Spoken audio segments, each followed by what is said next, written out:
Do you have any regrets about what happened or how you reacted to things in the last 2 years? I'm sure I have regrets on some of the ways I reacted because, I'm human with emotions that we were silenced for so long, and I had to sit here and take this verbal and written abuse from everybody for a year before I was able to say anything. And having that done and knowing the truth is just right there. It's right there, but they kept the curtain, they wouldn't pull the curtain back and show it. So that frustration built up in me. And I've probably said some things I probably shouldn't have said. What about the email that you sent? Don't regret it.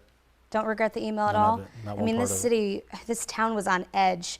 The city was being barricaded, preparing for Daniel Cameron's decision. I mean, things were going to explode, but you don't regret No. kind of dropping a bomb like that? No, nobody had these guys back. Our command staff, especially the chief, was a coward. I'll say that. Nobody ever stepped up and said, I've got your back.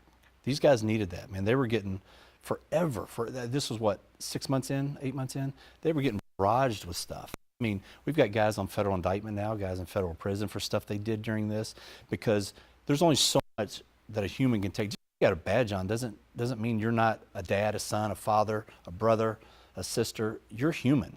So when you take on so much and your cup gets full, that release goes somewhere. And when your off days are canceled, your vacations are canceled, and every day you're taking the hits, some guys did some things that they may have crossed the line, and I didn't want to see anybody else do that. And I wanted to let them know that a lot of people really had their back, scared to speak out, but a lot of people in the community had. Can we talk about Kenneth Walker a little bit? I know in your book you say he's the one that's responsible for Breonna Taylor's death. Can you elaborate on that? Yeah, I'll stick with that. I think any man that's worth his salt, if you really thought you were getting broken into, why would you take your girlfriend into the hall with you? Why wouldn't you say, babe, get in the closet, get under the bed, call 911, do something. Somebody's trying to kick in our door. Get the police here. Instead, you trot her out there with you. And then not only that, you leave her hanging. You dive out of the way and she's stuck. And then after that, you come out and tell the police that she's the one that shot the police. I mean, it just doesn't get any more cowardice or more lying than that to me. And I just think, had they done the right thing and just come to the door? And I don't know, with his history in the phone of people talking about, hey, Kenneth, you went in on this robbery we're going to do. He said, how much? 20 grand. All right, well, I always scope out my victims ahead of time. Or I do my homework, I think is the word he used. I do my homework. Well, that's why his mind instantly went to I'm being home invaded, because obviously he was part of this type lifestyle. So I don't know, we've had plenty of cases in Louisville where people bang on the door to rob dope dealers and they yell police search warrant. And when a girl opens the door or a kid opens the door, they stick a gun in their face and they go in and rob them. And Knowing that, can you blame him for grabbing his gun and being alert? I don't blame him at all, but 45 seconds to a minute, you had time to get dressed. You had time to wake her up. She got dressed. You got a gun. Why not come out? Why not look through a window? We were standing on the side too. I mean, there's a lot of things that I feel could have been done differently. I think just your first action shooting isn't that. And if he were in the hallway, once he was in the hallway, it's impossible that he didn't hear us yelling police right there. Impossible. You said his first action shooting, you wouldn't have done that. If someone was banging on your door in the middle of the night, how would you react? Well, if they're yelling police search warrant, he said Breonna yelled, who is it? Maybe she did. But why wasn't he? Why didn't you call 911 if you really thought you were getting broken into?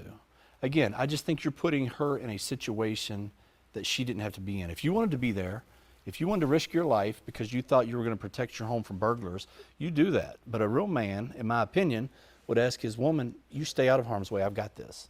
That's how my thinking is. Maybe that's not everybody's. Maybe that's a flaw on my part, I'm not sure. Do you have any disdain for him at all? No. Now maybe if I'd been paralyzed from the bullet, it'd be different. And I've even told people on record that I can understand why the charges were dropped. I don't agree with them. I don't think a thorough investigation was done into whether he knew we were there or not, other than asking neighbors if they heard us announce. So I can understand how the Commonwealth would lose that case in court, because they could drum up reasonable suspicion or reasonable doubt to say there's no way he heard him in the back bedroom or the TV was on or whatever. So I've accepted that because I'm logical, and I can say down the road, if I were a juror on that, I might even say there's reasonable not reasonable suspicion to get him locked or to prosecute him. But at the same time, I don't believe him. There was too many lies. His story's changed too many times in his interviews. Each one has a different way he did things, different ending, blaming her, it's just, it didn't add up. What do you think needs to be done to bridge the gap between the police department and this community, and do you think it can be salvaged? I think it can. My dad always said, where there's life, there's hope. And so that's always been kind of my mantra. And I think it needs to start at the top. And here's the big problem. So for years, our department and city have covered things up. You look back at the Explorer stuff, horrendous, horrible. I personally think the chief and mayor are just as culpable for hiding it and covering up, because we don't know what atrocities took place after that. So why aren't they being held accountable for not acting on that? That's their duty, that's their job. And by them doing that, and by covering up that's not simple, but other things, the community doesn't trust the police, and I don't blame them. If you held stuff from me and intentionally lied to me, I wouldn't trust you either. So if you want to be transparent, be transparent. None of this talk. Don't give me political talk. Give me action. Let me see what you're going to do. And if I screw up, you put me out there. I screwed up. Fire me. Indict me. Whatever you got to do. But at the same time, when your guys do good, you've got to stand up for them also. But you can't stand up for me if you haven't stood up for the bad and called out the bad and said, this is wrong. This has got to change, and do something. So until they do that, they can't stand up and have any credibility in the community. And I think once they do that, I think some trust can start to be built, and we can make a change. Do you have faith that this administration could do that? No. Could walk the walk and not just talk it? No. I mean, you saw the last tweet the mayor put out. It's, instead of uniting, there's a constant little division in all these things. And he makes everything about black, white, and it's just not.